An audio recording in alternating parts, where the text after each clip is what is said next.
You're listening to the free ad-sponsored re-release of American Election's Wicked Game, a weekly march through every presidential election from 1789 to 2024. To listen to all episodes right now ad-free, go to intohistory.com. Subscribers there enjoy ad-free listening, early access, bonus content, and more from a growing collection of great history podcasts. Start your free trial today at intohistory.com.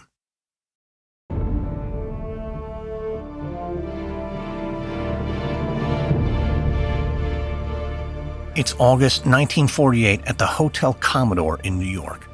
The House Un-American Activities Committee, or HUAC, has assembled in room 1400 to gather evidence against Alger Hiss, a former State Department employee. Hiss sits in a chair across from a stenographer, several investigators, and a handful of stern-faced United States congressmen. Mr. Hiss, we're here today to determine the truth or falsity of testimony given by Mr. Whittaker Chambers. Whittaker Chambers, a confessed former communist, has accused Hiss of being a communist spy. Hiss says Chambers is lying. He says he doesn't know Chambers, and when shown a picture of him, Hiss doesn't recognize Chambers. So either Hiss is lying or Chambers is. One freshman congressman from California is determined to get the truth. To clarify, Mr. Hiss, the purpose of this hearing is for the purpose of identification only. But identification is not the only purpose. There's a lot on the line with Alger Hiss. HUAC has made several attempts to prove the legitimacy of the domestic communist threat, but most of their efforts have come up short, and they've come under fire from President Truman. HUAC's detractors say that the committee is purposefully exaggerating the threat, creating communist hysteria. But the freshman congressman from California is a true believer. He's certain that the communist threat is real, and he's almost certain Mr. Chambers is telling the truth. A few moments later, a staff investigator brings Mr. Chambers into the room through a door at Hiss's rear. Hiss doesn't flinch. He stares straight ahead, transfixed. Stand, please. Face each other. Mr. Hiss, the man standing here is Mr. Whittaker Chambers. Do you know this man? But Hiss's reply isn't an answer, but a question. He addresses Chambers. Sir, are you George Crossley? Not to my knowledge, but you are Alger Hiss, I believe. The congressman quickly interjects. Just a moment. Just yesterday, Hiss suggested that his accuser, Whittaker Chambers, might have deceived him by using a fake identity and a fake name, George Crossley. Before this conversation goes any further, the congressman wants Chambers on the record. I think Mr. Chambers should be sworn in. Hiss all but rolls his eyes. I think that would be a good idea. The congressman snaps. I suggested he be sworn in, and when I say something like that, I want no interruptions from you. The congressman tries to take control of the interview, but it goes off the rails when Hiss interrupts again. I am now perfectly prepared to identify this man as George Crossley. And then Hiss launches into a series of dramatic attacks. First at the committee's unprofessionalism, then at Chambers, or Crossley, for telling lies. Make your charges out of the presence of this committee without their being privileged against suit for libel. I challenge you to do it, and I hope you will do it damn quickly.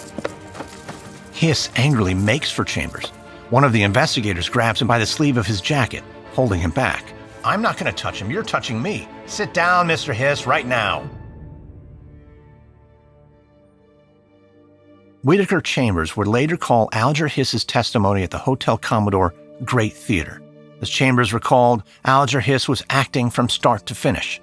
The congressman from California agreed. Chambers gave the congressman dozens of documents and rolls of microfilm proving Hiss's espionage. And the congressman immediately recognized the value of the evidence to the Alger Hiss case and to his own career. On December 6, 1948, the congressman staged his own piece of theater and presented the evidence to the nation at a televised press conference. I am holding in my hand a microfilm of very highly confidential, secret State Department documents. These documents were fed out of the State Department over 10 years ago by communists who were employees of that department and who were interested in seeing if these documents were sent to the Soviet Union. With the Alger Hiss trial, this freshman congressman from California enjoyed his first moment in the political spotlight. Richard Nixon used the Hiss trial to propel his political career and help make him a serious contender for the vice presidential nomination in the election of 1952.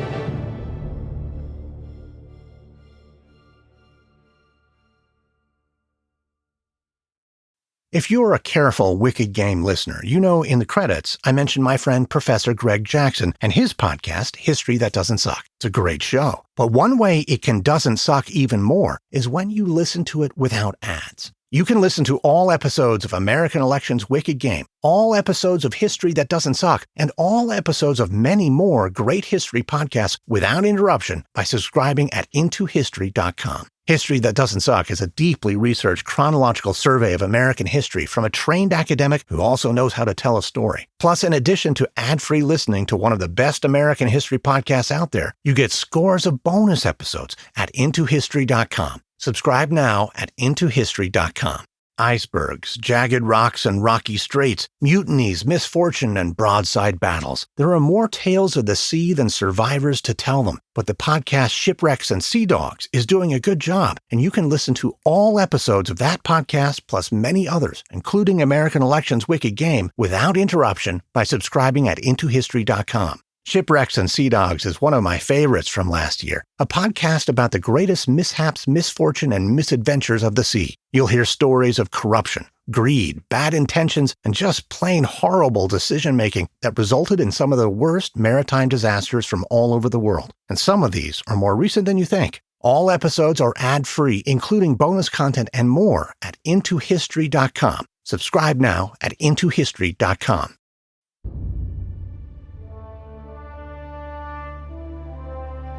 From Airship, I'm Lindsey Graham, and this is American Elections Wicked Game.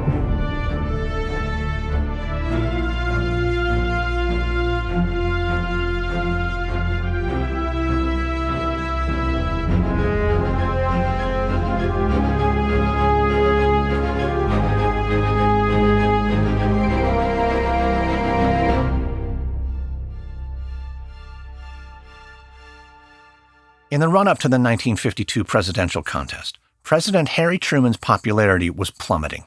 His presidency was rocked by scandals and the bloody war in Korea. With the people souring on Truman and the Democrats, Republicans saw an opening to take the White House back after a 20-year absence. Party leaders had their eyes on two men who could make for a winning ticket: General Dwight D. Eisenhower and Senator Richard Nixon. Eisenhower, or Ike to those who knew him well, was considered something of a political agnostic. So much so that many Democrats in Washington had urged him to seek the Democratic nomination in the 1948 election.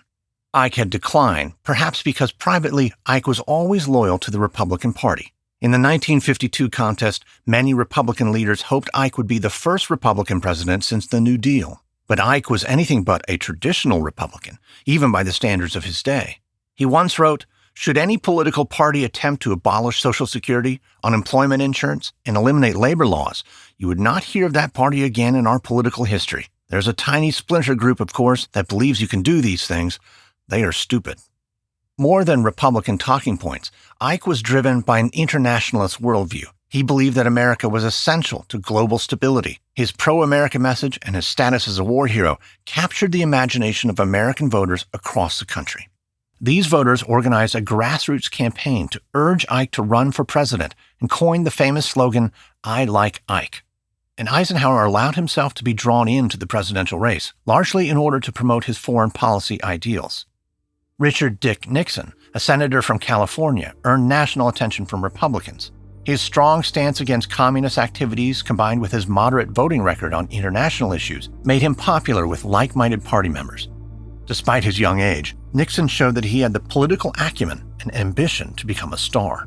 Republican Party leaders insisted that Ike take Nixon as his running mate. In the eyes of the Republican establishment, the Eisenhower-Nixon combination made a strong team, and their presidential ticket had the potential to quash Democratic competition. But on the campaign trail, a scandal would drive a wedge between the two men and threaten to break up their politically arranged marriage. But when his fellow Republicans tried to show him the door, Richard Nixon would not leave without a fight. In order to keep his seat at the Republican Party table, Nixon would live up to his nickname, Tricky Dick. This is episode 42, 1952, Eisenhower versus Stevenson, the Fund Crisis. It's December 1950 at the Pentagon in Washington, D.C. Ike sits in his office preparing for his new assignment, Supreme Commander of NATO, the North Atlantic Treaty Organization. NATO is only a year old. born as a consequence of the signing of a treaty between 12 Western nations in Washington, D.C. on April 4, 1949. That treaty states that the member nations are determined to safeguard the freedom, common heritage, and civilization of the peoples, founded on the principles of democracy, individual liberty, and the rule of law. Its intent is to check growing Soviet power in Eastern Europe and across the globe. Eisenhower is an obvious choice to lead the new organization, having already led the Allied victory in World War II. But before Ike can leave the country for Paris to take his new command, he has to deal with a political matter. As a moderate Republican and a confirmed internationalist, Ike worries about the influence of one of his party's power players, Senator Robert Taft. Taft voted against the NATO treaty, and he's continued to oppose collective security ideals between nations. So Ike hopes to get Taft's support for NATO by dangling a political carrot. Senator Taft, you found me. Yes, yeah. Please call me Bob, General. Bob, it is. And please, call me Ike. So, Bob, I don't want to waste your time. I've asked you here for a very specific reason. I'd like you to support NATO. Taft looks taken aback at Ike's blunt request. He pauses for a moment before offering his reply. Well, Ike, I'm not sure I can do that. I have serious reservations about the wisdom of the treaty. Well, as the newly appointed Supreme Commander of NATO, I think I can ease those reservations. I'm not sure you can, Ike. NATO gives President Truman the power to send troops overseas without congressional approval. Many Republican congressmen, myself included, see this as a violation of Congress's power to raise and support armies. But those troops would be in Europe to create and keep peace, not wage war. I see no difference, Ike. Neither does the taxpayer. Building up a peacekeeping force for Europe will come at a steep price for Americans. Ike frowns. Taft's legal training shines through as he makes several more arguments against NATO and Ike's interventionist approach to international politics. But Ike disagrees with Taft's positions. The general firmly believes in the importance of NATO, the UN, and creating collective security against communism. Ike decides it's time to dangle the carrot. I hear you, Bob, but let me ask you something. What are your political ambitions? Surely you can't be satisfied with a senator's office. Taft is no rube. He knows immediately where this is going. Well, to be frank, Ike, I have presidential ambitions. I believe that the Republican Party needs a conservative like me. Americans already proved they won't vote for an internationalist like Dewey. I think I have a strong chance against President Truman in '52 if he decides to run. I agree with you, Bob. The party won't nominate Dewey again, and you have earned the next spot in line, and I don't want to stand in your way. Ike reaches into his breast pocket and pulls out a single sheet of paper. So, Bob, I have a statement I'd like to read to you. Having been called back to military duty, I want to announce that my name may not be used by anyone as a candidate for president. Ike puts the paper down and calmly looks at Taft. I will release this statement tomorrow and leave the path to the presidency clear for you if you will support NATO. Taft considers the offer for only a moment. No, Ike, I won't do that. I'll take my chances against you and Truman. Bob, I'm acutely disappointed to hear that. After the meeting with Taft, Ike realized that he may have to run for president in the upcoming election. Not because he wanted the office, but because he needed to protect the international peace he had worked so hard to achieve as a general in World War II and a proponent of NATO. Ike also learned something about himself. He could make deals, but he would not put long-term political and party considerations above his own agenda. On October 16, 1951, Robert Taft announced his intention to seek the Republican nomination for president. He confidently stated, I can conduct the only kind of campaign which will elect a Republican to office.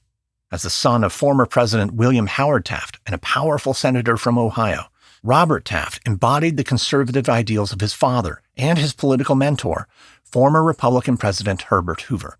Taft opposed raising taxes and lauded the virtues of isolationism. For this, his friends nicknamed him Mr. Republican. Taft had watched as Thomas Dewey garnered the Republican nomination in 1944 and 48, but those were failures. Taft had waited patiently and now believed it was his turn to lead his party back to the White House. Taft knew he had made a weak campaigner, having inherited his father's shy, almost sullen nature, but the astute politician had a plan. Taft would let the Northeast delegates support their hometown favorites and concentrate his efforts on earning the support of delegates in the Midwest and South. The senator earned the trust of white Southern voters through his opposition of federal intervention on civil rights issues. Taft told a constituent, "We have a very difficult problem with the Negro vote. Fundamentally, I feel that the Republican Party must oppose excessive government regulation and excessive federal intervention with states. Nearly every measure on which the Negroes have made an issue raises these two questions." And by late 1951, Taft had more delegates than any other Republican hopeful. He assumed that he would win his party's nomination and campaign against incumbent Democratic President Harry Truman. But Taft had it all wrong. First, President Truman was eligible for another term, but he didn't want it. In November, Truman told his inner circle that he would not stand for re-election. Truman's presidency had battled several scandals and gotten entangled in an unpopular war in Korea. He probably couldn't win another election, and he knew it. But the president swore his staff to secrecy in hopes that he would have time to find a strong candidate to run in his stead. Second, it was not a certainty that Taft would get the Republican nomination. While Taft had lined up many party delegates in his corner, he still had to win several primary elections. As one of his friends pointed out to him, "You're the king, Bob, but Ike's the ace as far as getting votes is concerned." Over 800 Citizens for Eisenhower clubs across the nation proved that statement. This grassroots movement organized rallies calling for Ike to enter the presidential race. They didn't have the backing of the Republican Party, and their candidate was still in Europe, but the Citizens for Eisenhower movement got the attention of party leaders like Thomas Dewey, Henry Cabot Lodge, and Herb Brownell. Dewey sent Ike's old friend Lucius Clay to talk with Ike. Clay pointed to the grassroots campaign as only one of the many reasons that Ike should resign his post in Europe and run for office. Ike began to warm to the idea, though he made it clear to Clay and others that he wouldn't be a puppet for Republican leadership. If Ike was going to enter politics, it would be on his own terms and for the good of the country. In December 1941, Ike wrote to his brother about his dilemma. The general stated, "What bothers me is that if I criticize what is now being done or not being done by our governmental officials, I'm forced to ask myself, what am I doing about it? What do I intend doing about it?" A month later, Ike answered his own questions. In January 1952, Eisenhower released a statement that while he could not currently come home to campaign, he would accept the Republican Party nomination if voters offered it to him. In 1952, only 13 states held primaries, with New Hampshire opening the primary season on March 11th. In previous elections, this first primary had acted as a bellwether for the final outcome of the presidential race. So in the early days of March, American voters across the nation turned their attention to the Granite State. Ike's campaign managers organized whirlwind speaking tours of powerful Republican senators who backed the general, and they went on the attack against Taft. One speaker appealed to American fears, stating General Eisenhower stands between Taft, communism, and you. These emotional tactics worked, making up for the fact that Ike did not campaign for himself. He remained in France and let Dewey, Brownell, Clay, and others do the heavy lifting. Taft, though, had already amassed dozens of delegates from other states and had little to gain by entering the New Hampshire primary. But he felt compelled to answer the accusations hurled at him by the Eisenhower camp. But though he gave numerous speeches, Taft couldn't make headway against Dewey, Brownell, and Lodge's well-executed campaign. Ike won the New Hampshire primary with 50% of the vote. This result gave Ike 14 delegates and all of the momentum. The Republican Party also came out looking stronger than the Democrats. President Truman had not yet announced his intention to step down, and he lost badly in the Democratic primary. Truman wanted an official successor before he pulled out of the race. He had already approached the intellectual Illinois governor Adlai Stevenson and asked if he would run in Truman's stead, flattering Stevenson, saying, "Adlai, if a knucklehead like me can be president and not do too badly, think what a really educated, smart guy like you could do in the job." But Stevenson had refused. So in late March, Truman asked again. But Stevenson wouldn't budge, insisting he wanted to run for a second term as governor and nothing more. So President Truman would have to withdraw from the race without a candidate to officially endorse. On March 29th, at one of the Democrats' largest fundraising events, the Jefferson-Jackson Day Dinner, Truman made his announcement without any preamble. "I shall not be a candidate for re-election. I have served my country honestly. I shall not accept renomination." Democratic Party leaders scrambled to find a suitable candidate from the rabble currently campaigning in the primaries, but they came up empty-handed. Truman continued to hope that Governor Stevenson would change his mind. But on the other side of the aisle, Ike's campaign managers began looking for a vice president. The general would be coming home in June to campaign for himself. Dewey wanted to have a viable option lined up before then, and he thought he found his man in Dick Nixon. On May 8th, Dewey invited Nixon to give the keynote speech at the New York State Republican Party fundraiser. Nixon, the popular senator from California, proved that he still had the star power from his Alger Hiss trial. When Nixon finished speaking, he received a standing ovation, and Dewey put Nixon at the top of his list. A few weeks later, Henry Lodge approached Nixon on the Senate floor. Lodge quietly asked Nixon if he would be interested in being vice president. Nixon responded off the cuff. Who wouldn't? That was enough for Lodge and the other Ike campaign managers. They looked forward to the Republican National Convention, where with a powerful Californian like Nixon on their side, Dewey, Brownell, and Lodge figured they could now put the Golden State's 70 delegates in the Eisenhower column.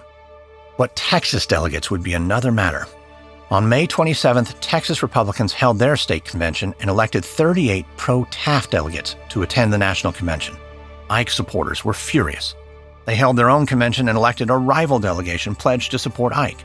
So the National Convention would have to decide which Texans to seat. Taft had a fair claim to the Texas delegates, but Brownell and Dewey spun the Texas controversy as a moral issue. They painted Ike as the popular candidate whose delegates had been snatched away from him by party machinery. Even though Ike's Texas delegates had acted outside of party rules, many Americans swallowed the Eisenhower camp's version of the story. And as the National Convention approached, while Taft had a higher delegate count, Eisenhower had the momentum.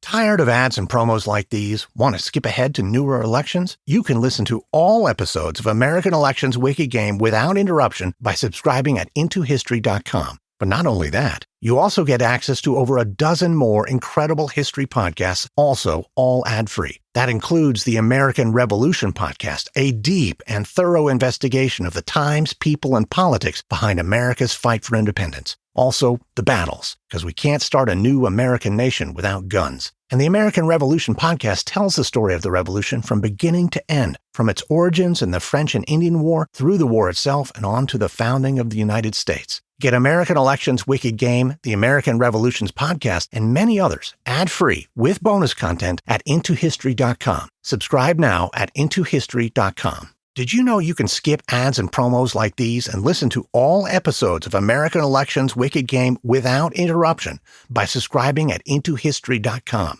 And not only will you be getting the whole series ad-free and bingeable, but you also get access to over a dozen more incredible history podcasts, also all ad-free, like Wild West Extravaganza, a journey back to the fascinating, tumultuous, and often violent world of the American Old West. From famous outlaws like Billy the Kid and Jesse James, to lawmen like Wyatt Earp and Wild Bill Hickok, to trailblazing pioneers and frontiersmen, Wild West Extravaganza tells the true stories of the real-life characters who shaped this iconic era. So saddle up and discover the true history of the American frontier, the good, the bad, and the ugly, ad-free at intohistory.com.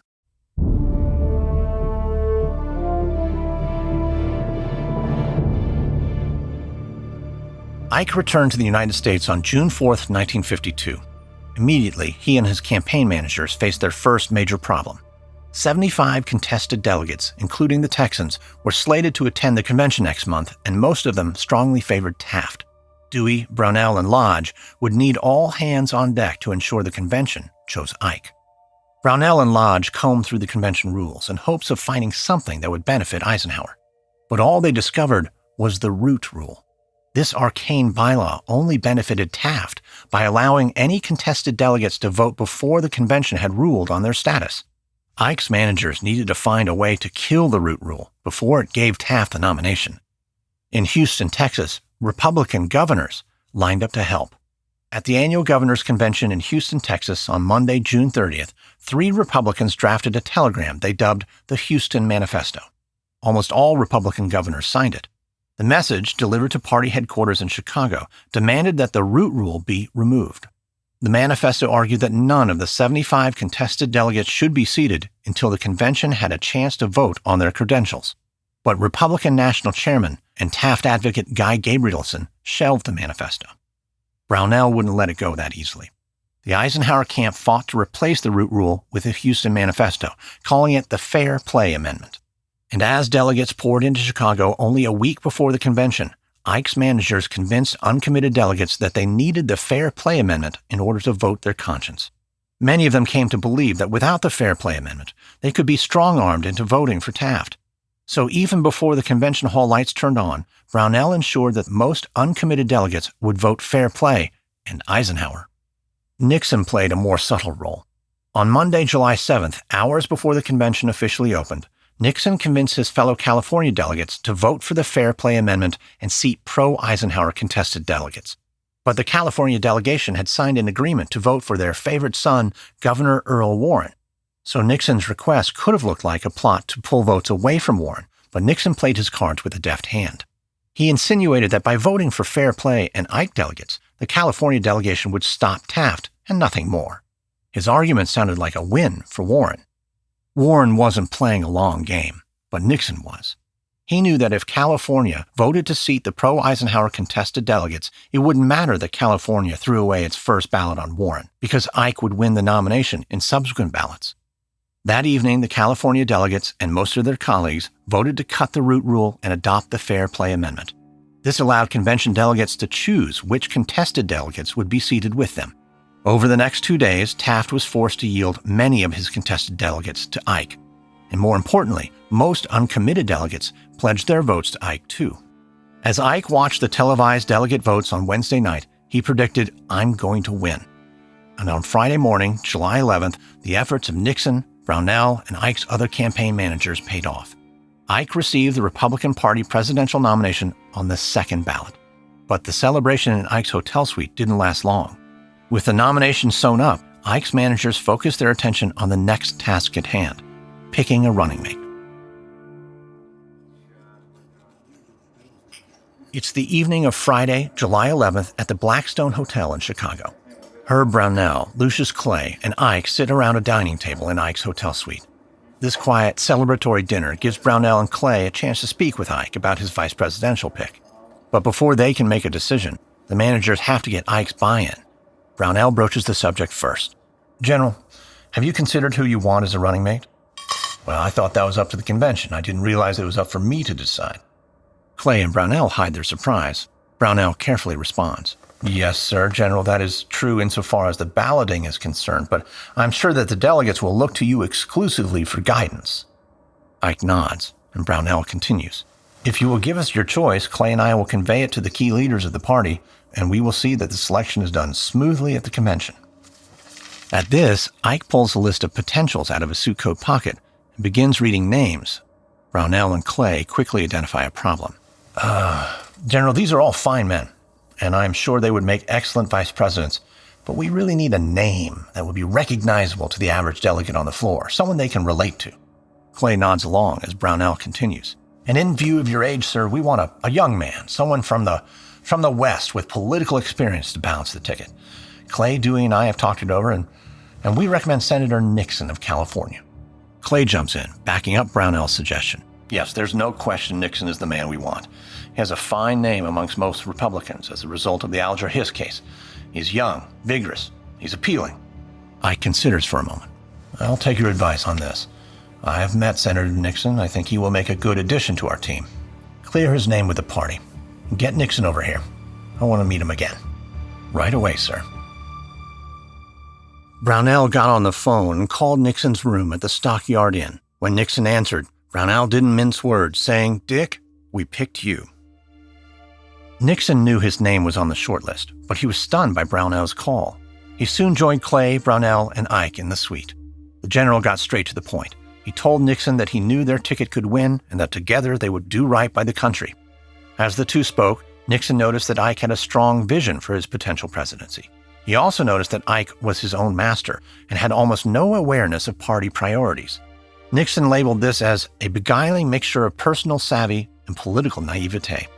This combination would make Ike very attractive to American voters, but it would create a minefield for Nixon and the Republican establishment.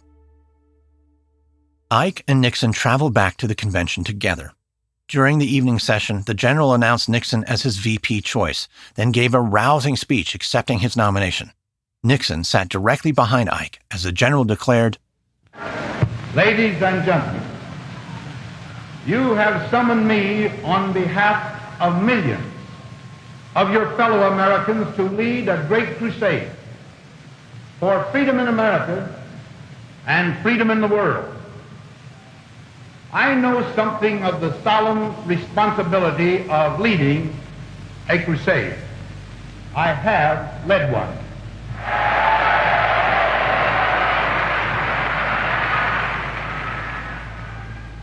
I take up this task, therefore, in a spirit of deep obligation, mindful of its burdens and of its decisive importance.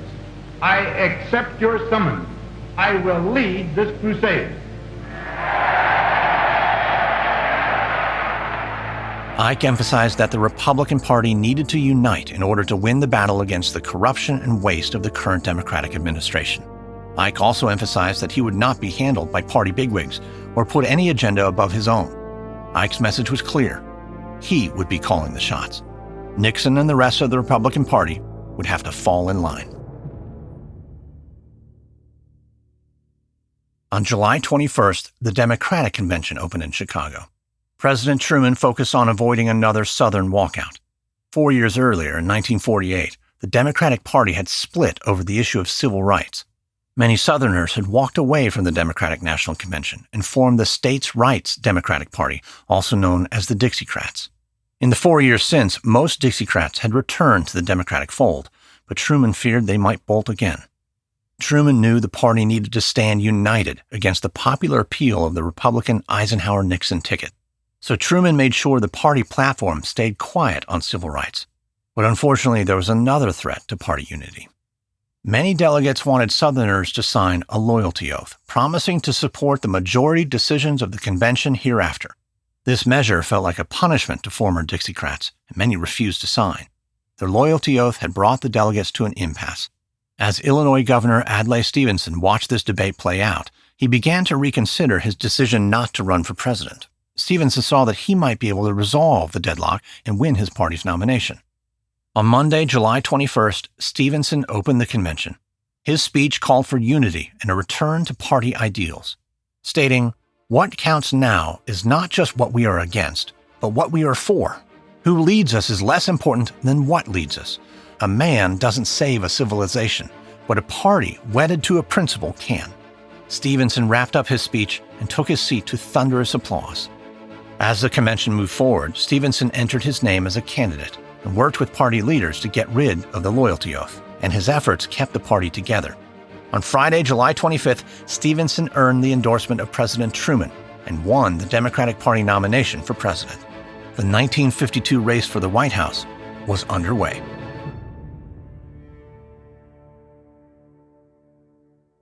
At the outset of the contest, Ike and his staff felt confident. On July 26, John Foster Dulles, Ike's foreign policy advisor, sent a telegram to Stevenson. "Tough luck that you have to try to beat the unbeatable." Stevenson didn't seem fazed, but he had little idea of how determined Ike was to win. In his first order of business, Ike named himself head campaign manager. Dewey, Brownell, and Lodge quietly took a back seat. Ike's actions solidified the message that he had sent in his acceptance speech. No Republican other than Ike was in control of his campaign. The general quickly proved he was up to the task. Ike ran a dual campaign that included both traditional and more modern methods. He crisscrossed the nation on a train called the Look Ahead Neighbor Special, making stops and giving speeches at dozens of towns and cities. But Ike also ran TV ads, the first presidential candidate ever to do so.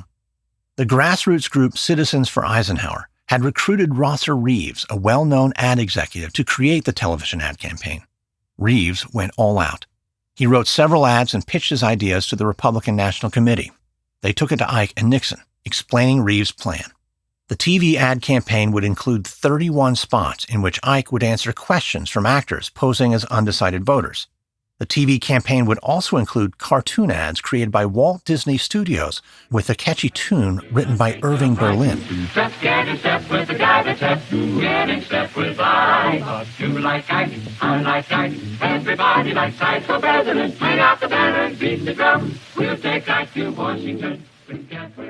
Reeves' campaign was expensive, but the $2 million price tag had the potential to reach thousands of voters that a whistle-stop campaign would leave behind. Nixon and Ike signed on. Once that decision was made, Ike assigned Nixon a specific task. He needed the senator to bridge the gap between conservative and moderate Republicans. With Nixon's record fighting communism and supporting issues like NATO, he was the right man for the job. Across August and September, Nixon traveled the country separately from Ike and gave several speeches. He appealed to Republican conservatives and emphasized that party unity should trump personal political ambitions. Both Ike and Nixon kept their speeches focused on three main issues: corruption, communism, and Korea. Ike argued that it was time to bring the bloody stalemate on the Korean peninsula to a close, telling voters, "Why are we in Korea? We are in the war because this administration grossly underestimated the actual threat. We are in that war because this administration abandoned China to the communists. Shall we trust the party which wrote that tragic record to win the peace?" But Ike's message on Korea soon was eclipsed by a crisis in his own camp. Since the Republican convention the summer of 1952, the Eisenhower-Nixon presidential campaign had been moving forward smoothly. Ike gave the orders and everyone followed. That lasted until September, when Nixon went rogue.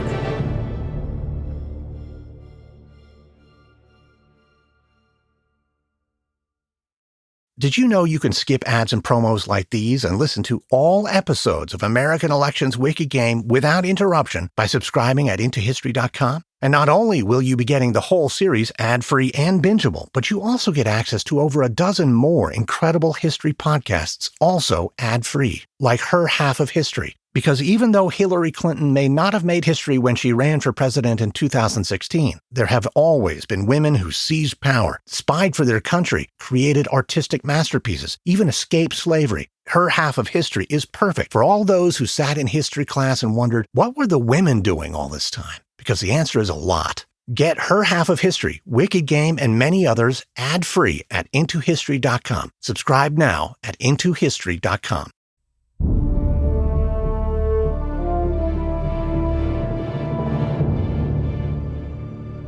On Thursday, September 18th, the New York Post ran the headline, "Secret Nixon Fund. Trust Fund Keeps Nixon in Style Far Beyond His Salary." This salacious headline grabbed voters' attentions and blindsided Ike. He didn't know about the fund. Nixon hadn't told him, and the general felt that Nixon was making a fool of him. Ike was running on a promise to clean up corruption in Washington, and his right-hand man had just been implicated in a financial scandal. But before Ike made a move, he asked his staff, "What are the facts? Let's find out the facts before I shoot my mouth off." Ike soon learned the whole story.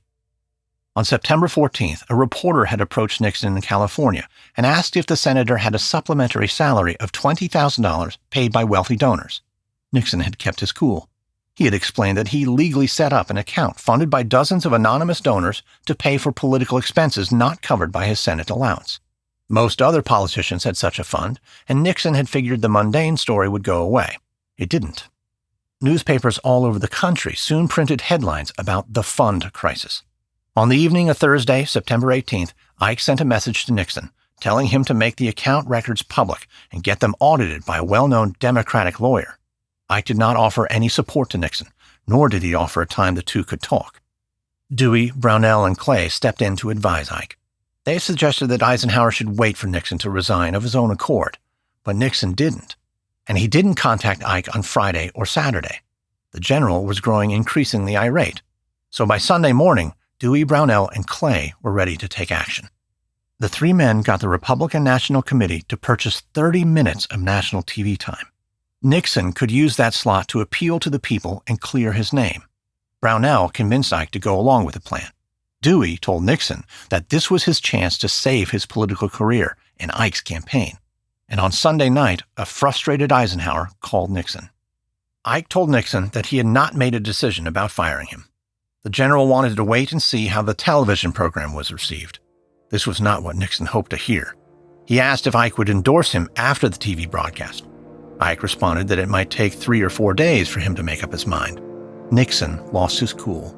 The great trouble here is the indecision. There comes a time in matters like this when you've either got to shit or get off the pot. Ike ended the call. 2 days later, Nixon got another call from Dewey. He told Nixon to resign at the end of his televised speech. Nixon was stunned. He asked if this request had come from Ike. Dewey hedged. But Nixon wouldn't be painted into a corner. He told Dewey that he knew something about politics too, before slamming the phone down. It's Tuesday, September 23rd in Los Angeles, California. Nixon and his wife Pat sit on a soundstage decorated like an office. Nixon looks at his notes, frowning. He's been grappling with a tough decision. Will he resign, or will he fight for the vice presidency? Then, as the lights turn on and the cameras face him, the Republican candidate for vice president has made up his mind. My fellow Americans, I come before you tonight as a candidate for the vice presidency, and as a man whose honesty and integrity has been questioned. I'm sure that you have read the charge and you've heard it, that I, Senator Nixon, took $18,000 from a group of my supporters. Now, was that wrong? I say that it was morally wrong if any of that $18,000 went to Senator Nixon for my personal use. I say that it was morally wrong if it was secretly given and secretly handled. Not 1 cent of the $18,000 or any other money of that type ever went to me for my personal use. Every penny of it was used to pay for political expenses that I did not think should be charged to the taxpayers of the United States. Nixon shows an auditor's report to the viewers. He explains that the fund was used to pay for expenses that he didn't want to charge to the taxpayers. He goes on to detail his personal income, expenses, and debts for his entire adult life. It isn't very much, but Pat and I have the satisfaction that every dime that we've got is honestly ours. I should say this, that Pat doesn't have a mink coat, but she does have a respectable Republican cloth coat. Then the camera pans over to Pat. She smiles at her husband as he pulls at the viewer's heartstrings one last time. A man down in Texas heard Pat on the radio mention the fact that our 2 youngsters would like to have a dog. And believe it or not, the day before we left on this campaign trip, we got a message from the Union Station in Baltimore saying they had a package for us. It was a little Cocker Spaniel dog in a crate that he'd sent all the way from Texas. Black and white, spotted. And our little girl, Tricia, the 6-year-old, named it Checkers. And you know, the kids, like all kids, love the dog. And I just want to say this right now, that regardless of what they say about it, we're going to keep him. Nixon does his best to keep the viewers' attention and garner their sympathy. He stands and gets to the crux of the issue. He passionately clenches his fist and looks directly into the camera. And now, finally, I know that you wonder whether or not I am going to stay on the Republican ticket or resign. Let me say this. I don't believe that I ought to quit, because I'm not a quitter. And incidentally, Pat's not a quitter. After all, her name was Patricia Ryan, and she was born on St. Patrick's Day, and you know the Irish never quit. But the decision, my friends, is not mine. I would do nothing that would harm the possibilities of Dwight Eisenhower to become president of the United States. And for that reason, I am submitting to the Republican National Committee tonight through this television broadcast the decision which it is theirs to make. Let them decide whether my position on the ticket will help or hurt. And I'm going to ask you to help them decide. Wire and write the Republican National Committee whether you think I should stay on or whether I should get off. And whatever their decision is, I will abide by it. Nixon did not resign, but he overran his time slot and his speech cut out before he could give viewers the address of the RNC. Callers flooded the network switchboards asking for the information. Before the night was out, millions of Americans had telegrammed or called the RNC, giving Nixon their endorsement. But the Californians still needed the approval of one man, Eisenhower. Nixon's televised speech came to be known as the Checkers speech, named after the dog he so deftly mentioned. Voters believed Nixon's explanation of the fund and sympathized with the clean-cut family man they saw on their television screens. The speech had cleared Nixon's names for voters, but not for Ike. Nixon had not followed orders. He had resolved to stay in the campaign until the Republican Party, not Ike, told him to resign. After watching Nixon's address in Cleveland, Ike told a crowd of supporters, "I have worked with and have confidence in Senator Nixon." This lukewarm endorsement signaled that the general was not satisfied. One emotional television performance would not settle the matter. So Ike ordered Nixon to meet him in Wheeling, West Virginia. Nixon arrived the next morning, and the two men talked. In their conversation, Nixon learned his place. While the senator had more political experience, the general ran the show. It was Ike, not the RNC, and not Nixon, who would decide Nixon's fate. In the end, Ike chose to keep the senator on his ticket, but the general never trusted Nixon again, having learned how he earned the nickname Tricky Dick. But the fund crisis soon faded from voters' minds, and the Korean War rose to prominence again. Ike handled this issue without input from Nixon. On October 24th, the general promised voters that he would go to Korea and find a way to resolve the conflict. His message worked. On November 4th, Ike won the election with 55% of the popular vote. The general appointed some of his advisors to cabinet positions, Brownell as Attorney General and John Foster Dulles, Secretary of State. Ike left Nixon out in the cold, not even giving him an office in the West Wing. This move would further splinter an already divided Republican Party. Ike's moderate politics would continue to alienate conservatives, and as Ike moved through his first term, he acted with determination and expected his subordinates to fall in line. Nixon had learned his lesson and followed orders.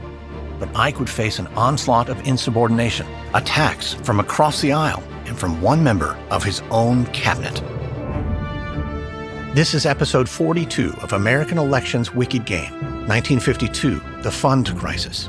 On the next episode, the election of 1956, Eisenhower fights ill health, the Cold War, and his enemies in the Democratic Party. But perhaps Ike's greatest struggle isn't with Adlai Stevenson and the Democrats, it's with his Secretary of State, John Foster Dulles. This episode contains reenactments and dramatized details, and while in most cases we can't know exactly what was said, all our dramatizations are based on historical research. American Elections Wicked Game is an Airship production, hosted, edited, and executive produced by me, Lindsey Graham. Audio editing by Molly Bach. Sound design by Derek Behrens.